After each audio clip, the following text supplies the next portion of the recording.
الحمد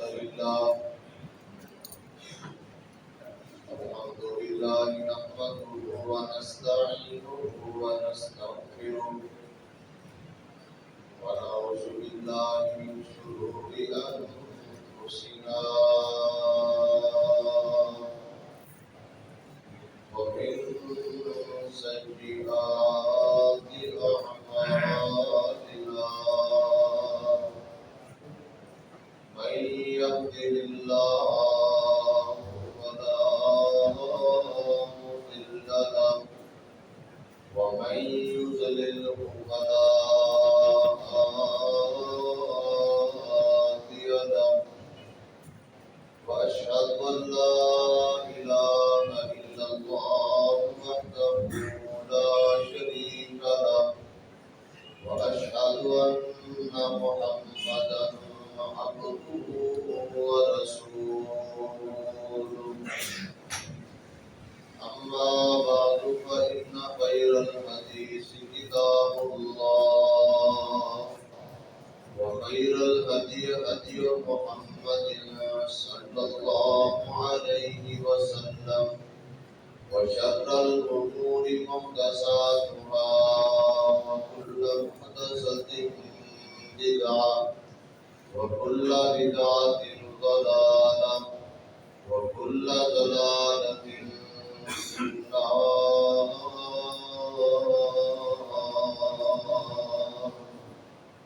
اللهم صل على محمد وعلى آل محمد كما صليت على إبراهيم وعلى آل إبراهيم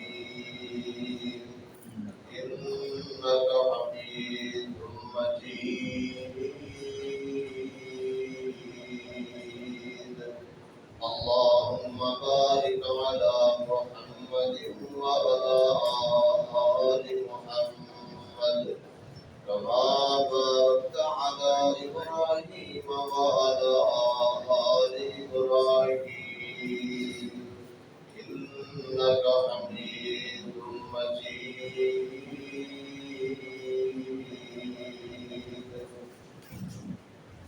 قال الله تبارك وتعالى: أعوذ بالله السميع العليم من الشيطان الرجيم.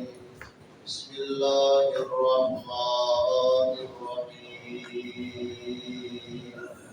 وضربت عليهم المسكنة ذلك بأنهم كانوا يكفرون بآيات الله ويقتلون الأنبياء بغير حق ذلك بما عصوا وكانوا يعتدون.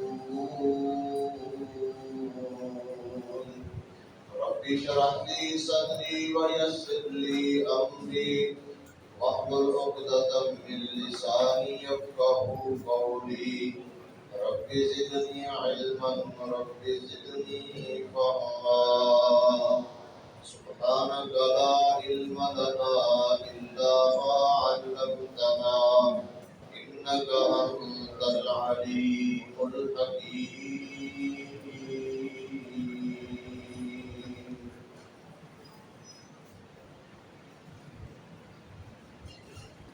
اللہ کی سب کی حمد و ثنا اللہ رب العالمین کی ذات پاک کے لیے خاص ہے،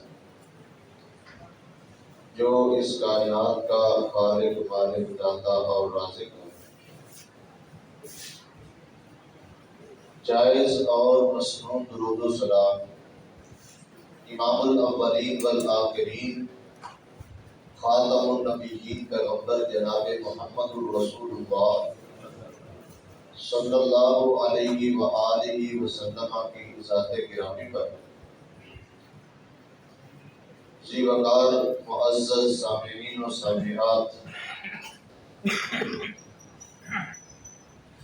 موجودہ دور مادیت پرستی کا دور ہے۔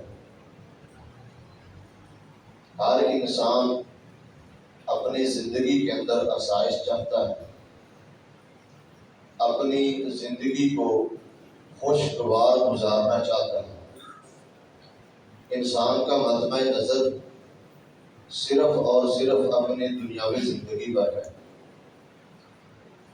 اور اس قدر زیادہ اپنی دنیاوی زندگی کے بارے میں غور و فکر کے باوجود انسان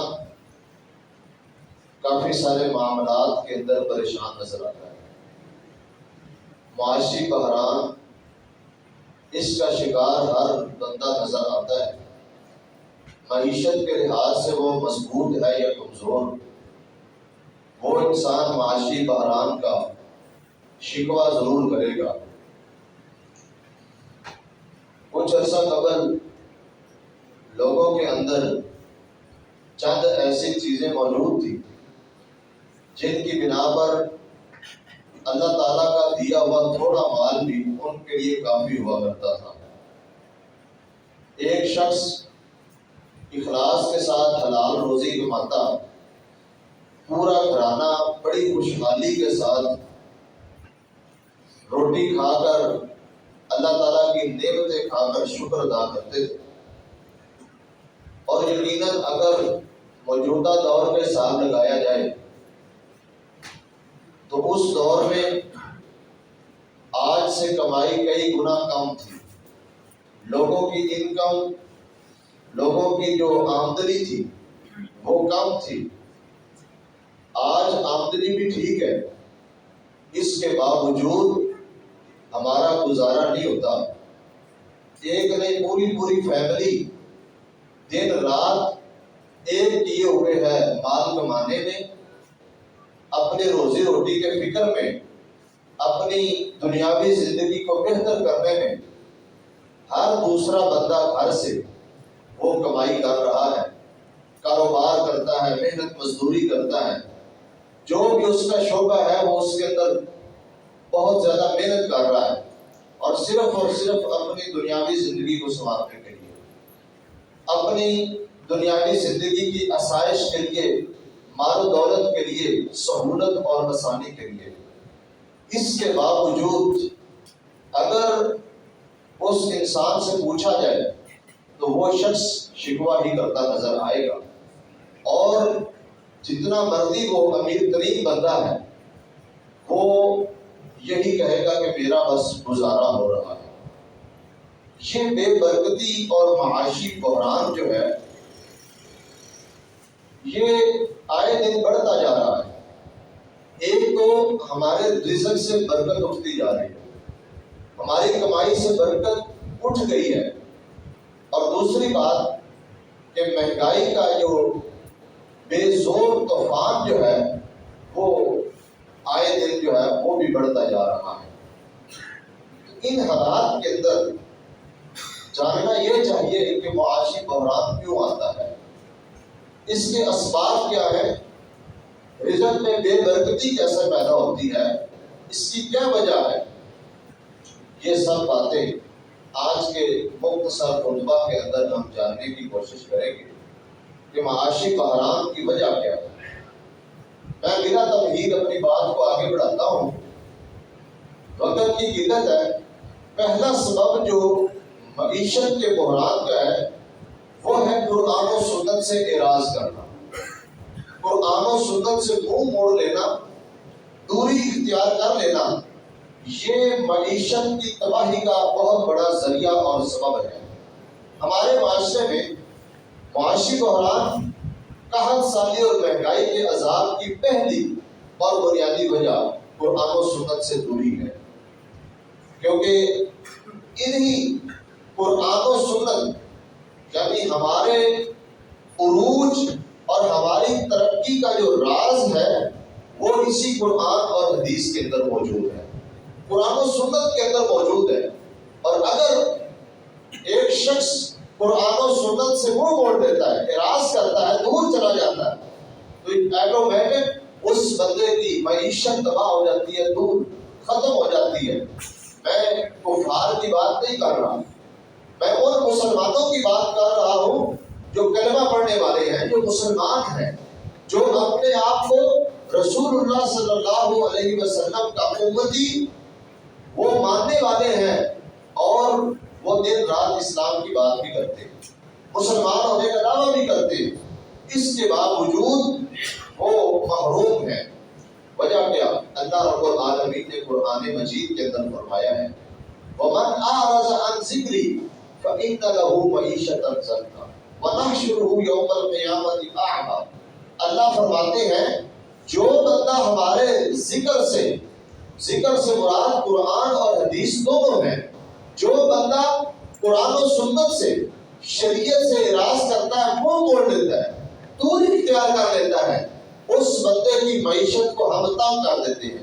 فَإِنَّ لَهُ مَعِيشَةً ضَنكًا، معیشت تنگ ہو جاتی ہے، کاروبار بھی ہے، پیسہ بھی آ رہا ہے، کام بھی سارے کر رہے ہیں، فیکٹری چل بھی رہی ہے، اس کے باوجود اس کی معیشت اس قدر تنگ ہو چکی ہے کہ وہ بندہ تنگ ہی نظر آتا ہے۔ یہ اس کی بنیادی وجہ قرآن و سنت سے دوری اور قرآن و سنت سے اعراض ہے۔ ایسے شخص کے بارے میں اللہ فرماتے ہیں قیامت والے دن اس بندے کو ہم ادا کر کے اٹھائیں گے، نوین حالت میں جو ہے نا وہ اللہ کے دربار میں اس کو پیش کیا جائے گا۔ تو یہ بنیادی وجہ۔ دوسری جگہ پر اللہ رب العالمین نے سورۃ آل عمران کے اندر فرمایا وَضُرِبَتْ عَلَيْهِمُ الْمَسْكَنَةُ ذَلِكَ بِأَنَّهُمْ كَانُوا يَكْفُرُونَ بِآيَاتِ اللَّهِ۔ اللہ فرماتے ہیں کہ اللہ تعالیٰ نے ان پر ہر قسم کی تنگی، مصیبت اور محتاجگی وہ مسلط کر دی ہے۔ اس کی وجہ کیا ہے؟ كَانُوا يَكْفُرُونَ بِآيَاتِ اللَّهِ، وہ لوگ اللہ کی آیات کا انکار کرنے والے، قرآن پڑھتے ہیں، حدیث پڑھتے ہیں، سنتے ہیں، اس کے باوجود عملی طور پر قرآن و سنت کا انکار کرنے والے ہیں۔ وہ لوگ قرآن سے منہ موڑنے والے ہیں۔ وَيَقْتُلُونَ الْأَنْبِيَاءَ بِغَيْرِ حَقٍّ، یہ لوگ انبیاء کو ناحق قتل کرنے والے۔ تو ہمارا جو بنیادی نقطہ نظر ہے وہ یہ ہے کہ جو لوگ اللہ کی شریعت سے، اللہ کے دیے ہوئے نظام سے، اللہ کے نازل کردہ نصاب سے منہ موڑ لیتے ہیں، دور ہو جاتے ہیں، اس کو پسے پس ڈالتے ہیں، اللہ تعالیٰ ایسے بندوں پر ہر قسم کی محتاجگی کو مسلط کر دیتے ہیں، ہر قسم کی ناتوانی اور ہر قسم کی کمزوری ان کے اوپر مسلط کر دی جاتی ہے۔ یہ اس چیز کی سزا ہے۔ دوسرا سبب ہماری معیشت کی تباہی کا اور معاشی بحران کا دوسری وجہ یہ ہے نافرمانی اور گناہوں کی کثرت، اللہ رب العالمین کی نافرمانی، قرآن و سنت سے بغاوت، یہ چیز بھی معاشی بحران کا بہت بڑا سبب ہے۔ اللہ تعالیٰ کی نافرمانی کی جائے۔ قرآن مجید کے اندر اللہ نے فرمایا ہے کہ دنیا کے اندر جو بھی فساد برپا ہوتا ہے وہ انسانوں کی اپنے ہاتھوں کی کمائی ہے۔ ظہر الفساد فی البر والبحر بما کسبت ایدی الناس، لوگوں نے اپنے ہاتھوں سے جو کمایا، یہ سارا فساد، یہ دنگا، یہ آئے دن پریشانی اور اس طرح کی چیزیں، یہ ہماری اپنی کوتاہی ہے، ہمارے اپنے ہاتھوں کی کمائی ہے۔ یہ انسان کا خود اپنے ہاتھوں سے تیار کیا ہوا جو ہے نا یہ سارا پلان اور پروگرام ہے۔ لِيُذِيقَهُمْ بَعْضَ الَّذِي عَمِلُوا، اللہ فرماتے ہیں ان میں جو اللہ کی بغاوت میں، اللہ اور اس کے رسول کی نافرمانی میں کام کیے ہیں، اللہ ان لوگوں کو آئے دن اسی چیز کا مزہ چکھاتے ہیں۔ لِيُذِيقَهُمْ، اللہ ان کو مزہ چکھاتے ہیں کس چیز کا؟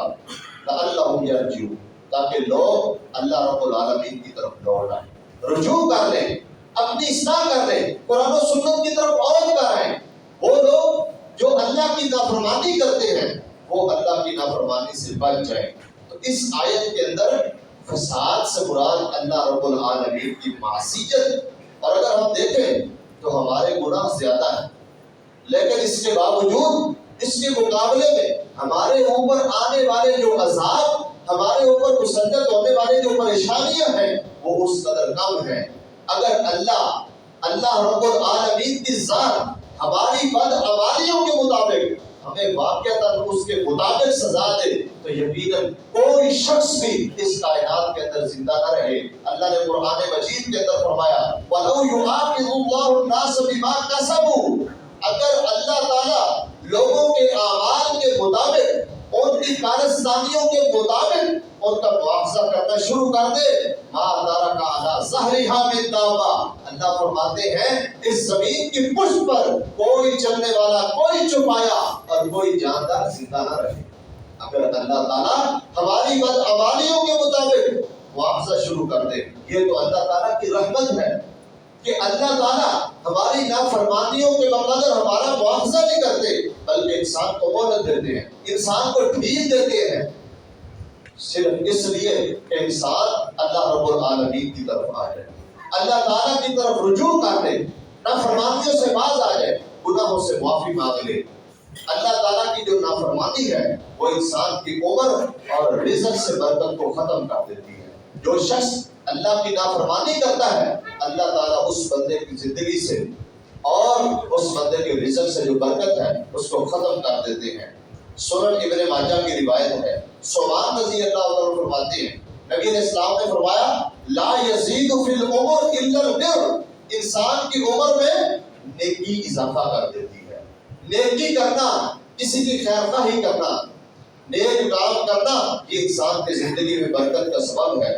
وَلَا يَرُدُّ الْقَدْرَ إِلَّا الدُّعَاء، اور تقدیر کو صرف اور صرف دعا رد کر سکتی ہے۔ انسان دعا کرتا ہے، اللہ انسان کی تقدیر بدل دیتا ہے، اور اللہ رب العالمین کے نبی جناب محمد رسول اللہ صلی اللہ علیہ وسلم فرماتے ہیں وَإِنَّ الرَّجُلَ لَيُحْرَمُ الرِّزْقَ بِخَطِيئَةٍ يَعْمَلُهَا، اللہ کے نبی نے فرمایا کہ جو شخص رزق سے محروم کر دیا جاتا ہے وہ کس وجہ سے، بِخَطِيئَةٍ يَعْمَلُهَا، اس خطا، اس غلطی اور گناہ کی وجہ سے جس کے اوپر وہ عمل کرتا ہے، جو وہ اپنے ہاتھوں سے کرتا ہے، اس غلطی اور گناہ کی وجہ سے انسان کو اس کے رزق سے محروم کر دیا جاتا ہے۔ اس سے پتہ چلتا ہے کہ اللہ کی نافرمانی، شریعت کی نافرمانی، معصیت، یہ بھی معیشت کی تباہی کا سبب بنتے ہیں اور معاشی بحران کا ایک بہت بڑا سبب ہے۔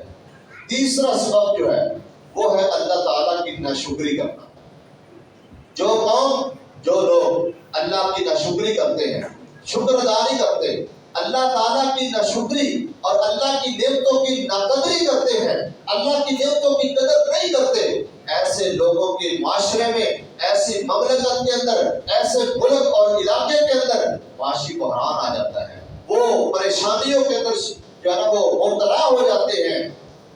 اللہ رب العالمین اس رب کے بارے میں آپ کا کیا خیال ہے جو اللہ بن مانگے سارا کچھ عطا کرتا ہے، نہ مانگے پھر بھی اللہ تعالیٰ دیتا ہے، اور ہم سے واپسی کا مطالبہ بھی نہیں کرتا؟ اگر اس کا شکر ادا کیا جائے تو اللہ مزید دیتا ہے، خوش بھی ہوتا ہے۔ اور اگر انسان اللہ سے مانگتا رہے، شکر ادا کرتا رہے، اللہ اس کو دیتا رہتا ہے، زیادہ کرتا ہے۔ لیکن اگر انسان اللہ کی نعمتوں پر نہ شکری کرے، نہ قدری کرے، شکوہ کرے، اور اللہ رب العالمین کے بارے میں عجیب عجیب باتیں کرے، اللہ تعالیٰ ایسے بندوں کی زندگی جو ہے نا وہ تنگ کر دیتے ہیں۔ ایسے لوگوں کے لیے اللہ رب العالمین کے قرآن مجید کے اندر بڑی خوفناک اور سخت وعید بیان کی گئی ہے۔ اللہ فرماتے ہیں وَإِذْ تَأَذَّنَ رَبُّكُمْ لَئِن شَكَرْتُمْ لَأَزِيدَنَّكُمْ، اللہ نے تمہیں اس بات سے آگاہ کر دیا ہے، خبردار کر دیا، بتلا دیا ہے، لَئِن شَكَرْتُمْ لَأَزِيدَنَّكُمْ، شکر ادا کرو گے اللہ ضرور زیادہ دے گا، وَلَئِن كَفَرْتُمْ إِنَّ عَذَابِي لَشَدِيدٌ، اگر تم ناشکری کرو گے تو اللہ تعالیٰ کے عذاب بڑے سخت ہیں۔ ناشکری کیا ہے؟ ناشکری صرف زبان سے نہیں ہوتی کہ انسان صرف زبان سے ناشکری کرے، عمل سے بھی انسان کی ناشکری ہوتی ہے۔ اللہ تعالیٰ نے ایک نعمت دی ہے، اس کی قدر نہ کرنا، اللہ تعالیٰ اس بندے کے عذاب میں مبتلا کر دیتے ہیں، اس کو جو ہے نا معیشت کے جو ہے نا وہ اس کی معیشت تنگ کر دیتے ہیں، سخت کر دیتے ہیں، اس بندے کی زندگی جیرن ہو جاتی ہے، اور لوگوں کے حالات خراب ہو جاتے ہیں۔ تو اس لیے اللہ کی جو نعمت دی ہے وہ بڑی ہے یا چھوٹی ہے، اگر اس نعمت کی ناشکری کی جائے۔ آج ملک پاکستان شدید معاشی بحران کا شکار ہے۔ وجہ کیا ہے؟ اللہ تعالیٰ نے ہمیں یہ ملک دیا تھا صرف اس لیے، ہمارا جو نعرہ تھا وہ یہ تھا کہ ہم اس ملک کے اندر لا الہ الا اللہ محمد رسول اللہ کا نظام نافذ کریں گے، اور اس کلمے کی بنیاد پر ہم نے یہ ملک حاصل کیا. آج ہمارے ملک کے اندر اس کلمے کی کتنی سخت مخالفت ہو رہی ہے. آپ کا قانون اس کلمے کے الٹ بن رہا ہے. آئین پاکستان جو ہے وہ عملی طور پر اس کی مخالفت کر رہا ہے. جب ایسے معاملات ہوں گے، جب آپ اس مملکت کے اندر جس کو اللہ تعالیٰ نے آپ کو ایک کلمے کی بنیاد پر دیا ہے اور اتنا پاکیزہ نعرہ لے کر اللہ تعالیٰ نے اسلام کے تہوارات دیا، جب ہم نے اس مملکت کے اندر اس ملک اور علاقے میں آ کر اللہ کی بغاوت کی ہے، اللہ کے خلاف اعلان جنگ کیا ہے اور اپنی منمانیاں کی ہے، اللہ اور اللہ کے رسول کا نظام نافذ نہیں کیا، تو یہ ساری اسی چیز کی سزا ہے. یہ سارے حکمران جو آئے دن ہمارے کندھوں پر مسلط کر دیے جاتے ہیں اور ہمارے لیے زندگی کا اجیرت کا سبب بنے ہوئے ہیں، ہمارے لیے پریشانی کا سبب بنے ہوئے ہیں، میرے بھائیوں اس کی بنیادی وجہ یہی ہے کہ اللہ نے ہمیں یہ نعمت دی تھی، ہم نے اس کی ناشکری کی ہے، ناقدری کی ہے. اللہ کا نظام نافذ کرنے کی بجائے ہم نے اللہ اور اس کے رسول کی بغاوت کی ہے. اور اس ملک کے اندر اگر یہی کام کرنا تھا تو پھر یہ باؤنڈری لائن لگانے کی کیا ضرورت تھی؟ پھر اس کو الگ کرنے کی ضرورت ہی کیا تھی؟ پھر وہی جہاں رہ رہے تھے وہی درست تھا، اللہ تعالیٰ کے احکامات پر عمل کرتے رہتے.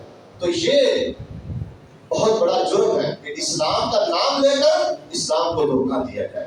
ایک بندہ کافر ہے، ہندو ہے، غیر مسلم ہے، ظاہر بات ہے وہ دین کا دشمن ہے، وہ اسلام کو مانتا ہی نہیں ہے، وہ اللہ اور اس کے نبی کو مانتا ہی نہیں، تسلیم ہی نہیں کرتا، اس سے تو شکوہ ہی کیا. اور ایک شخص لا الہ الا اللہ محمد رسول اللہ بھی پڑھتا ہے اور وہ اسلام کا دعویٰ بھی کرتا ہے، اسلام کا نام بھی لیتا ہے، اسلامی قانون کا نام لے کر پھر اسلام کی مخالفت کرتا ہے، پھر اسلام کی جڑیں کاٹتا ہے، پھر اسلام کو نقصان پہنچاتا ہے، تو یہ اس سے بھی بڑا جرم ہے. تو اگر ایسے لوگ ہمارے اوپر مسلط کیے جائیں گے تو یقیناً یہ ملک ترقی بھی نہیں کر سکتا، اس ملک سے معاشی بحران ختم بھی نہیں ہو سکتا. اس کی بنیادی وجہ کہ ہم نے اللہ رب العالمین کی جو بہت بڑی نعمت اللہ تعالیٰ نے ہمیں عطا کی تھی، ہم نے اس کی ناقدری کی ہے، ناشکری کی ہے. اس لیے میرے بھائیوں، نجی سطح پر ہو یا عالمی سطح پر، کوئی بھی اللہ تعالیٰ کی نعمت ہے، جب اس کی ناشکری کی جائے اللہ اس نعمت کو چھین بھی دیتے ہیں. اللہ تعالیٰ اس نعمت کی ناقدری کی وجہ سے لوگوں کو بہت بڑی بڑی آزمائشوں کے اندر مبتلا کر دیتے ہیں. اس لیے یہ شکوہ کرنا یہ تو بجا ہی نہیں ہے. جب ہماری کارستانیاں ایسی ہیں، جب ہمارے اعمال ہی ایسے ہیں، جب ہم نے خود اس طرح کا ماحول پیدا کر دیا ہے، تو پھر اللہ کی طرف سے عذاب بھی آئیں گے، قحط سالیاں بھی آئیں گی، خشک سالیاں بھی آئیں گی، اور اللہ کی طرف سے لوگوں کی معیشت بھی تنگ کر دی جائے، اور پھر مہنگائی کے سیلاب بھی آئیں گے. اس لیے یہ شکوہ بنتا ہی نہیں، اس لیے کہ ہم نے اللہ کی نافرمانی اور اللہ تعالیٰ کی ناشکری کی ہے، اللہ کی نعمتوں کی ناشکری کی ہے، ان کی قدر نہیں کی. چوتھا سبب وہ یہ ہے معاشی بحران کا کہ اللہ کی تقسیم پر عدم رضا. اللہ نے جو کچھ آپ کے حصے میں لکھ دیا ہے، جو اللہ نے دے دیا ہے، اس پر راضی نہ ہونا، یہ بھی معاشی بحران کا بہت بڑا سبب ہے. اللہ تعالیٰ نے جو آپ کے حصے میں دے دیا ہے اس پر راضی ہو جائے، اس پر اللہ کا شکر ادا کرے، اس تقسیم پر راضی ہو جائے. وَرْضَى بِمَا قَسَمَ اللَّهُ لَكَ، اللہ نے جو تیری تقسیم میں رکھ دیا ہے، جو تیرے حصے میں کر دیا ہے، اس پر راضی ہو جا، اس پر ناراض نہ ہو، اس پر شکوے نہ کر. اللہ کے نبی صلی اللہ علیہ وسلم فرماتے ہیں ان اللہ یبتلی عبدہ بما آتا، اللہ تعالیٰ جو چیز انسان کو عطا کرتا ہے اللہ تعالیٰ اس بندے کی آزمائش بھی کرتا ہے. فمن راضی بما قسم اللہ لہ بارک اللہ لہ فی، جو شخص اللہ کی تقسیم پر راضی ہو جاتا ہے، جو اللہ نے اس کی قسمت میں کر دیا ہے، حصے میں دے دیا ہے، اس پر وہ اللہ کا شکر ادا کرتا ہے، رضامندی کا اظہار کرتا ہے. ہر وقت رضیت باللہ ربا وبالاسلام دینا وبمحمد نبیا، ہر وقت انسان اللہ کی رضا پر راضی جب رہتا ہے، بارک اللہ لہ، اللہ اس بندے کو برکتیں عطا کرتا ہے، اللہ اس کی زندگی میں خوشحالیاں پیدا کر دیتا ہے. وہ وسعہ، اللہ اس بندے کو رزق عطا کرتا ہے، اس کی جو ہے نا مال و متاع میں برکتیں بھی ڈالتا ہے اور ان کو مزید بڑھاتا ہے. ومن لم یرضى لم یبارک لہ، جو بندہ راضی نہیں ہوتا اللہ اس بندے کے مال سے برکت چھین دیتا ہے، اللہ اس بندے کو برکت عطا نہیں کرتا، برکت ختم ہو جاتی ہے. اس لیے اللہ کی تقسیم پر راضی نہ ہونا یہ بھی معاشی بحران کا ایک بہت بڑا سبب ہے۔ پانچواں سبب یہ ہے کہ اللہ تعالیٰ کے دیے ہوئے رزق کو ضائع کرنا، اس کی ناقدری کرنا۔ جب اللہ تعالیٰ کے دیے ہوئے رزق کو ضائع کیا جاتا ہے، اللہ ان لوگوں سے، ان قوموں سے وہ چیزیں چھین لیتا ہے۔ فضول خرچی، اسراف، اللہ کے علاج اور اللہ تعالیٰ کے دیے ہوئے رزق کو ضائع کرنا، یہ بھی رزق کے اندر کمی کا سبب ہے اور معیشت کی تنگی کا بہت بڑا ذریعہ۔ اس سے رزق میں کمی شروع ہو جاتی ہے۔ انس رضی اللہ تعالیٰ عنہ سے مروی روایت، نبی علیہ السلام نے فرمایا اذا ما وقع اللقمة احدكم فليمت عنها الاذى، اگر تم کھانا کھا رہے ہو اور تمہارے کھانے کا ایک لقمہ نیچے گر جائے تو اس لقمے کو اٹھا کر صاف کر کے کھا لو۔ اس لقمے کو اٹھا لیا جائے اور اس کو صاف کرے، وَلْيَأْكُلْهَا، اس کو کھا لے، وَلَا يَدَعْهَا لِلشَّيْطَانِ، اس لقمے کو شیطان کے لیے نہ چھوڑے۔ اللہ کے نبی فرماتے ہیں وَأُمِرْنَا أَن نُسْلِتَ الصَّفْحَ، آپ فرماتے ہیں ہمیں حکم دیا گیا ہے۔ ظاہر بات ہے اگر نبی یہ کہے کہ ہمیں حکم دیا گیا ہے تو حکم دینے والا کون ہے؟ اللہ ہے۔ اللہ نے ہمیں حکم دیا ہے کہ ہم برتن صاف کیا کریں، ان نسلت الصحف، ہم برتن کو صاف کریں۔ وقال انکم لا تدرون ای طعامکم البرکہ، تمہیں علم نہیں ہے، لا تدرون، تم نہیں جانتے اللہ نے کھانے کے کس حصے میں برکت رکھ دی ہے۔ جب انسان اپنے کھانے میں سے شیطان کے لیے چھوڑے گا، شیطان کو اپنا شریک بنائے گا، تو ظاہر بات ہے وہ رزق سے برکت ختم ہو جائے گی۔ انسان کے رزق وہ جو بے برکت ہو جائے گا، شیطان اس کے اندر شامل ہو جائے گا۔ تو اللہ کے رزق کی ناقدری کرنا، اس کو ضائع کرنا، یہ بھی معیشت کی تنگی کا ذریعہ ہے۔ آج ہم کتنا کھانا ضائع کرتے ہیں۔ اگر ہماری صرف شادی بیاہ کے معاملات دیکھ لیے جائے نا تو اللہ کی پناہ آدھے سے زیادہ کھانا ضائع ہوتا ہے۔ یہ اللہ کی ناقدری نہیں ہے، اللہ کے رزق کی ناشکری نہیں۔ کتنے ٹکڑے جاتے ہیں اور کتنا سالن ضائع ہوتا ہے، اللہ نے ہم سے اس کا حساب نہیں لینا۔ اللہ تعالیٰ نے ایک ایک چیز کا حساب لینا ہے۔ اللہ نے پوچھنا ہے کہ اللہ تعالیٰ نے، میں نے تمہیں یہ نعمت عطا کی تھی، یہ رزق عطا کیا تھا، یہ اناج، یہ لقمہ، یہ بہترین کھانا دیا تھا، اس کو ضائع کیوں کیا ہے؟ یہ ضائع کرنا بھی بہت بڑا گناہ ہے اور اس کے ساتھ ساتھ یہ معیشت کے اندر تنگی کا بہت بڑا ذریعہ ہے۔ اس لیے میرے بھائیوں، کھانا ضائع نہ کریں۔ اللہ تعالیٰ نے جو دیا ہے کھائیں، اس کو صاف کریں۔ اگر خدا نہ خواستہ تھوڑا بہت کھانے والی چیز نیچے گر گئی ہے، اس کو اٹھائیں، صاف کر کے کھا لیں۔ یہ شریعت کا حکم ہے۔ نبی علیہ السلام اسی طرح کیا کرتے تھے۔ آپ کا یہ عمل ہے اور آپ نے اپنے صحابہ کو یہ تعلیم دی ہے۔ اس لیے حالات جیسے بھی ہوں، انسان کو کبھی بھی اپنے رزق کو ضائع نہیں کرنا چاہیے۔ اللہ نے جو رزق دیا ہے اس کو ایسے ہوا میں اڑانا، اس کو ضائع کرنا۔ شادی بیاہ کے موقع پر آپ لوگ دیکھتے ہیں لوگ کس طرح فضول خرچیاں کرتے ہیں۔ ایسی فضول خرچیاں اور ایسے رزق کو، ایسے پیسے کو ضائع کرنا، یہ بھی اللہ رب العالمین کی ناراضگی کا سبب ہے اور اللہ تعالیٰ اس کی پاداش میں انسانوں کی معیشت کو زور کر دیتے ہیں، پھر وہ نعمتیں چھین لیتے ہیں۔ چھٹا سبب یہ ہے کہ انسان کھانا کھاتے وقت بسم اللہ نہ پڑھے۔ یہ بھی انسان کے رزق سے برکت ختم کر دیتا ہے۔ پھر انسان جتنا مرضی کماتا رہے، جتنا مرضی جو ہے نا وہ احتیاط کرے، وہ انسان کے گھر کا جو نظام ہے وہ پوری طرح صحیح نہیں چلتا۔ پھر معیشت کمزور ہوتی ہے، معاشی بحران آتے ہیں۔ معاشی بحران کی ایک بہت بڑی وجہ کہ کھانے پینے، گھر میں داخل ہوتے وقت، نکلتے وقت اللہ کا نام نہ لیا جائے، یہ بھی ایک ذریعہ۔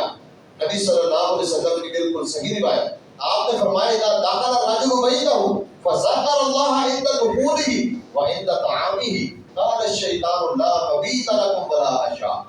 اللہ کے نبی فرماتے ہیں جب ایک بندہ گھر میں داخل ہوتا ہے اور اللہ کا نام لیتا ہے، ذکر اللہ، اللہ کا ذکر کرتا ہے، بسم اللہ پڑھ کر داخل ہوتا ہے، وعند طعامه، کھانا کھاتے وقت اللہ کا نام لیتا ہے، بسم اللہ پڑھتا ہے، تو کیا ہوتا ہے؟ شیطان اپنے چیلوں کو کہتا ہے، شیطان اپنے شتوکڑوں کو کہتا ہے لا مبیت لکم ولا عشاء، آج رات نہ تو تم اس بندے کے گھر میں رات گزار سکتے ہو اور نہ اس کے کھانے میں شریک ہو سکتے ہو۔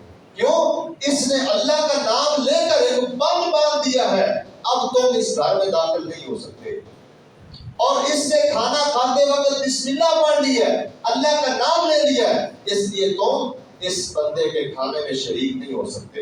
اور جب بندہ گھر میں داخل ہو، اللہ کا نام بھی نہ لے اور کھانا کھاتے وقت بسم اللہ بھی نہ پڑھے، تو پھر شیطان اپنے ساتھ والے شیطانوں کو کہتا ہے ادرکتم المبیت، تم اس گھر میں رات گزارو گے۔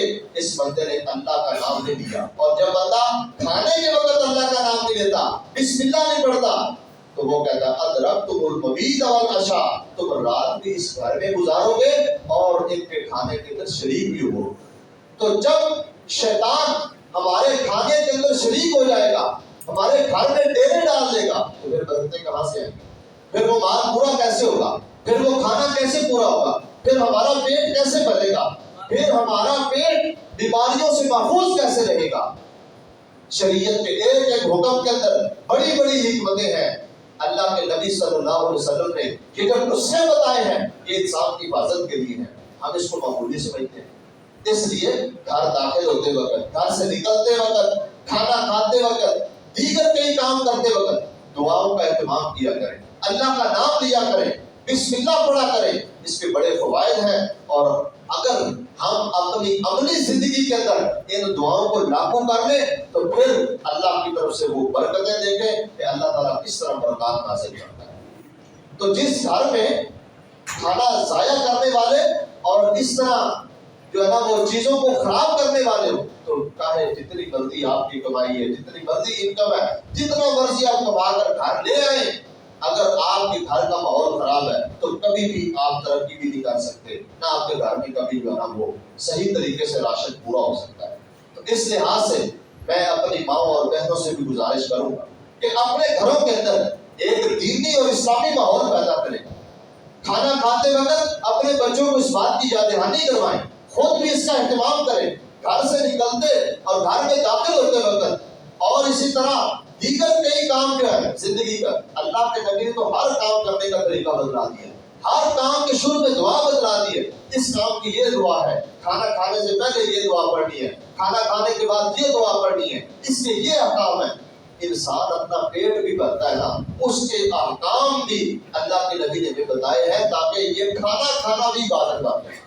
انسان کا کھانا کھانا جو ایک مجبوری ہے، زندہ رہنے کے لیے ضروری ہے، وہ بھی عبادت بن جائے۔ تو ہماری شریعت تو اس قدر زیادہ رہنمائی کرتی ہے، اس لیے گھروں کا ماحول اسلامی بنائیں، پیار محبت والا بنائیں، آپس میں اتفاق اور اتحاد رکھیں، اور اس کے ساتھ ساتھ ان شعائر پر عمل کریں، تو انشاءاللہ آپ بہت جلد اپنے گھروں کے اندر وہ ماحول دیکھیں گے، تبدیلی بھی دیکھیں گے، اور اس کے ساتھ ساتھ آپ کے گھروں میں اللہ کی طرف سے برکتیں بھی نازل ہوں گی۔ اسی طرح ساتواں سبب جھوٹ اور خیانت ہے، جس کی وجہ سے اللہ تعالیٰ انسان کی معیشت کو کمزور کر دیتا ہے۔ جھوٹ اور خیانت کو اگر ایک بندہ اپنے کاروبار میں شامل کر لیتا ہے تو اس کے کاروبار میں کبھی بھی برکت نہیں آ سکتی۔ نبی صلی اللہ علیہ وسلم نے فرمایا، جب دو بندے خرید و فروخت والا معاملہ کرتے ہیں، اگر وہ دونوں سچ بولتے ہیں، صادقا وبینا، دونوں سچ بولتے ہیں اور صحیح طور پر اپنے جو مال ہے اس کی وضاحت کر دیتے ہیں، سودے کی وضاحت کر دیتے ہیں، اس کی خامیاں اور خوبیاں مین وعال صحیح بتاتے ہیں، پوری کا لہما فی بیعہما، اللہ کے نبی فرماتے ہیں اللہ ان بندوں کی برکت بیع میں، خرید و فروخت کے معاملے میں برکت ڈال دیتے ہیں۔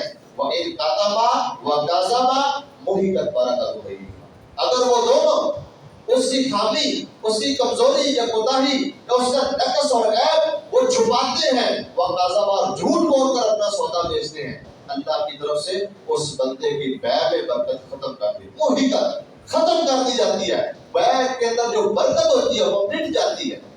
کاروبار بھی ہے، دن رات کما رہے ہیں، اتنا پیسہ آ رہا ہے، پھر بھی پتہ نہیں کدھر جا رہا ہے، پھر بھی معاشی بحران ہے، پھر بھی ہمارے جو ہے نا وہ بازو ہمارے سروں کے اوپر ہے، مہنگائی ہو گئی ہے، یہ ہو گیا ہے، وہ ہو گیا ہے۔ ظاہر بات ہے جب ہمارے ایسے حوال ہے تو ایسے ہی ہونا ہے، اس لیے ان چیزوں کا اہتمام کریں۔ تو آج ہم نے یہ ایک ٹرینڈ بنا رکھا ہے، جھوٹ اور خیانت کے بغیر کاروبار نہیں چلتا۔ یہ اللہ اور اس کے رسول کے ساتھ مذاق نہیں ہے، یہ اللہ اور اس کے رسول کے خلاف اعلان جنگ نہیں ہے۔ یہ کیا ہمارے ہم مسلمان ہیں؟ ایک مسلمان بندہ ایسی بات کر سکتا ہے؟ اللہ اور اس کے رسول کا کلمہ پڑھنے والا، اللہ اور اس کے رسول کی بات پر یقین نہیں رکھتا، اس کی مخالفت کرتا ہے، بلکہ اس کی مخالفت نہیں کرتا، اس کی مخالفت لوگوں کو ابھارتا اور اس کی تبلیغ کرتا ہے۔ یعنی اگر سچ بولے تو جناب کاروبار ہی نہیں چلتا، یہ کیسی بات ہے؟ تو ایسے کاروبار کو چھوڑ دیں جس کاروبار کے اندر جھوٹ ہے، اگر وہ آپ کا کاروبار نہیں چلتا تو چھوڑ دیں، کوئی اور کام کر لیں۔ اللہ نے رزق دینا ہی دینا ہے، آپ کا کام صرف محنت کرنا ہے، امانت داری سے اور سچائی کے ساتھ محنت کرے، اللہ تعالیٰ برکتیں نازل کرے گا۔ اسی طرح جھوٹی قسم کھا کر جو ہے نا سودا بیچنا، یہ بھی ایک معاشی بحران کا بہت بڑا سبب ہے۔ اور آپ دیکھتے ہیں کہ ہمارے بازاروں میں، ہمارے تجارتی مراکز میں صبح سے لے کر شام تک کس قدر جھوٹ بولا جاتا ہے اور کس قدر قسمیں اٹھا کر سودے بیچے جاتے ہیں۔ لوگ قسمیں اٹھا کر، جھوٹی قسمیں اٹھا کر سودا بیچتے ہیں۔ تو الحلف، نبی علیہ السلام نے فرمایا الحلف منفقۃ للسلع ومحدۃ للبرکہ۔ اللہ کے نبی فرماتے ہیں جھوٹی قسم سودے کو تو فروغ دیتی ہے لیکن برکت کو ختم کر دیتی ہے، برکت ختم ہو جاتی ہے۔ اور اسی طرح ناپ تول کے اندر کمی کرنا، ہماری تکڑیاں درست نہیں ہیں، ہمارے ترازو غلط ہیں، پیسے پورے دیتے ہیں چیز کم دیتے ہیں، ہمارے میئر یہ غلط ہے، ہمارے میزان اور ترازو غلط ہے، وہ خواہ تیل ڈلوانے کے ہوں، وہ خواہ چیزوں کو تولنے کے ہوں، ان کو ماپنے کے ہوں، یہ ہمارے میئر خراب ہے، یہ ہمارے میئر کمزور ہے، یہ خود ہم نے ایسے کر رکھا ہے، جس وجہ سے اللہ تعالیٰ وہ لوگوں کی معیشت کو کمزور کر دیتے ہیں۔ نبی صلی اللہ علیہ وسلم نے فرمایا وَلَمْ يَنْقُصُوا الْمِكْيَالَ وَالْمِيزَانَ، جب لوگ ماپ اور تول کے اندر کمی کرتے ہیں اِلَّا أُخِذُوا بِالسِّنِينَ، ایسے لوگوں پر قحط مسلط کر دیا جاتا ہے، وَشِدَّةِ الْمَعُونَةِ، ان لوگوں کی زندگی بامشقت بنائی جاتی ہے، وَجَوْرِ السُّلْطَانِ عَلَيْهِمْ، ظالم اور جابر قسم کے نااہل بیوقوف حکمرانوں کے اوپر مسلط کر دیا جاتا ہے۔ تو آپ ذرا دیکھیں یہ تینوں چیزیں ہمارے معاشرے کے اندر موجود نہیں ہیں، بالکل مہمان موجود ہے۔ اس کی وجہ کیا ہے کہ ہم لوگوں کے ترازو خراب ہے، ہم لوگوں نے ماپ تول میں کمی کر دی ہے۔ اور شعیب علیہ السلام کی قوم پر اللہ کی طرف سے عذاب آنے کی وجہ کیا تھی کہ وہ ماپ اور تول میں کمی کیا کرتے تھے۔ تو آج عذاب کیسے آئے گا؟ یہ اللہ کے عذاب نہیں ہے، ہمیں سمجھ نہیں آتی۔ کیا اللہ کا عذاب یہ آئے گا کہ آسمان سے کوئی آگ آئے یا کوئی ایسی آفت آئے اور ہمیں اچک لے پھر ہم مانیں گے کہ یہ اللہ کا عذاب ہے؟ یہ اللہ کے عذاب نہیں ہے۔ جو نبی صلی اللہ علیہ وسلم نے جن کی تشریح وہی فرمائی ہے کہ جب لوگ ایسے کام کریں گے پھر اللہ کے عذاب ان شکلوں کے اندر آئیں گے، ان صورتوں میں آئیں گے۔ تو آج مہمان ایسے ہیں، انتہائی نااہل قسم کے حکمران وہ ہمارے اوپر مسلط ہیں، ظلم کرتے ہیں، ستم کرتے ہیں اور لوگوں کا بیڑا غرق کر رکھا ہے۔ اس کی وجہ کیا ہے کہ ہمارے ترازو غلط ہیں، ہمارے جو ناپ تول والے معاملات ہیں یہ خراب ہیں، اس لیے ان کو درست کرنا ہوگا۔ اسی طرح 10واں سبب، وہ اگر انسان بخیل بن جائے، بخل سے کام لے تو پھر بھی برکت ختم ہو جاتی ہے۔ اسی طرح زکوٰۃ ادا نہ کرنا یہ بھی معیشت کی کمزوری کا سبب ہے۔ اور اسی طرح نکمی اور ردی چیزوں کا صدقہ کرنا، اللہ کے راستے میں انتہائی گھٹیا ترین چیزیں دینا، جو بالکل کمزور بالکل نکمی چیز ہے اس کو اللہ کے راستے میں صدقہ دینا اور سمجھنا کہ ہم نے اسلام کے اوپر بہت بڑا احسان کر دیا ہے، یہ بھی انسان کی جو ہماری معیشت کی تباہی کا ایک بہت بڑا ذریعہ ہے۔ اور اس کے ساتھ ساتھ سود کا کاروبار، یہ اللہ اور اس کے رسول کے خلاف اعلان جنگ ہے۔ جس معاشرے، جس ملک اور جس سلطنت کے اندر سودی نظام موجود ہے، کبھی بھی وہاں خوشحالی بھی نہیں آ سکتی اور نہ وہ ملک ترقی کر سکتا ہے اور نہ ہی وہ خوشحال ہو سکتا ہے۔ آج اگر آپ کے ملک سے سود ختم ہو جائے تو انشاءاللہ تعالیٰ اللہ کی طرف سے پھر رحمتیں بھی نازل ہوگی، برکتیں بھی نازل ہوگی، یہ سارے قرضے مرضے سب ختم ہو جائیں گے۔ یہ وجہ کیا ہے؟ یہ سودی کاروبار۔ ہم پیسے تھوڑے لیتے ہیں، ہمارے پیسوں پر قرضے پر سود کی ماد اتنی ہے کہ اس سے کئی گنا بڑھ کر ہم اس کا سود ادا کرتے ہیں۔ یہ کیا ہے؟ یہ سب یہ معیشت کی کمزوری کی وجہ، یہ اس کی بنیادی وجہ سود ہے۔ تو سودی کاروبار جو ہے یہ بھی کوئی بندہ کرتا ہے، اگر بظاہر اس کا مال بڑھ رہا ہے، اللہ کے نبی صلی اللہ علیہ وسلم نے تو فرمایا ہے کہ یہ جو سود ہے یمحق اللہ الربا، اللہ فرماتے ہیں یمحق اللہ الربا ویربی الصدقات، اللہ تعالیٰ سود کو ختم کر دیتا ہے، مٹا دیتا ہے۔ کیا مطلب؟ سود سے کمایا ہوا مال اللہ بہت جلدی ختم کرتے ہیں۔ تو جس طرح لوگ سود سے بہت زیادہ پیسہ کماتے ہیں وہ جاتا بھی ایسے ہی ہے۔ اس لیے میرے بھائیوں، آج اگر ہم اپنے معاشرے کے اندر خوشحالی چاہتے ہیں، چلو زیادہ نہیں، ہم عالمی سطح پر نظام تبدیل نہیں کر سکتے تو کم از کم اپنے معاشرے میں نجی سطح پر، اپنے گھریلو معاملات میں جہاں تک ہماری رسائی ہے، جو ہمارا کاروبار ہے اس کے اندر سودی معاملات سے تو بچے، اس کے اندر تو ان احکامات پر عمل کریں تاکہ ہمارے گھروں میں برکتیں نازل ہوں, ہمارا جو اپنا نظام ہے وہ خوشحال ہو جائے. یقیناً جب اگر ہم ان چیزوں پر عمل کریں گے تو اللہ ضرور جو ہے وہ آسمان سے برکتیں بھی نازل کرے گا. ہمارا جو یہ معاشی رونا دھونا ہے یہ ختم ہو جائے گا. اللہ کریم سے دعا ہے کہ اللہ کریم ہمیں ان چیزوں پر عمل کرنے کی توفیق عطا فرمائے. وآخر دعوانا ان الحمد للہ رب العالمین.